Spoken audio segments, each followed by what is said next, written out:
Yes, students, next we will discuss germination of pollen grains. We have already discussed the structure of a pollen grain, means it has outermost layer called exine, inner layer is intine, and exine is broken somewhere at some points, which is called pore or germ pore, and inside these two layers there are two cells present in it.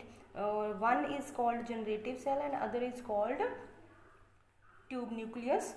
So at this stage these mature pollen grains are liberated. Now this pollen grain which is liberated at two-celled stage, this pollen when falls on an appropriate stigma or gynoecium, what happens?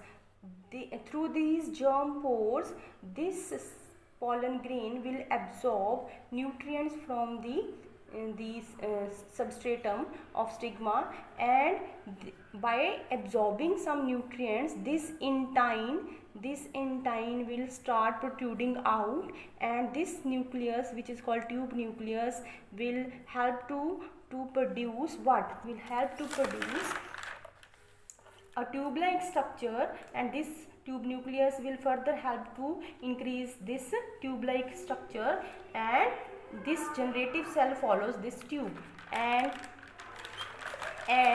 this tube goes downward through the style and reaches the ovary, and until it reaches the ovary, during this period, this generative cell which is following the tube nucleus, it will divide into two, and these are called male gametes, and after reaching the ovary, this tube nucleus will degenerate and only generative cell will remain in the tube, and it will divide and form two male gametes. So what reaches down to the ovary? Two male gametes reaches to the ovary. Now we will discuss the structure of pistil. As we have already discussed that pistil is the female reproductive unit, and it consists it consists what? Pistil is the female reproductive organ. It may consist one carpal, और इसी तरह की to carpels भी हो सकती हैं, three भी हो सकती हैं, फोर और मैनी भी हो सकती हैं. So depending upon the number of carpel, pistil can be monocarpellary, और टू कार्पल्स भी हो सकती हैं, bicarpellary, three tricarpillary, or many carpels may be present, then the condition will be called multicarpillary condition.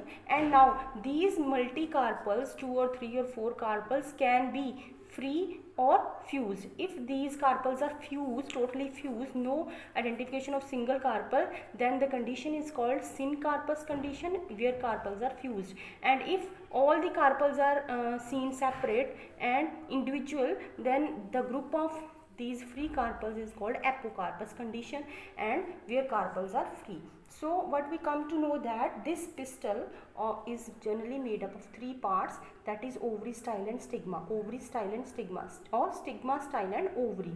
So what is ovary?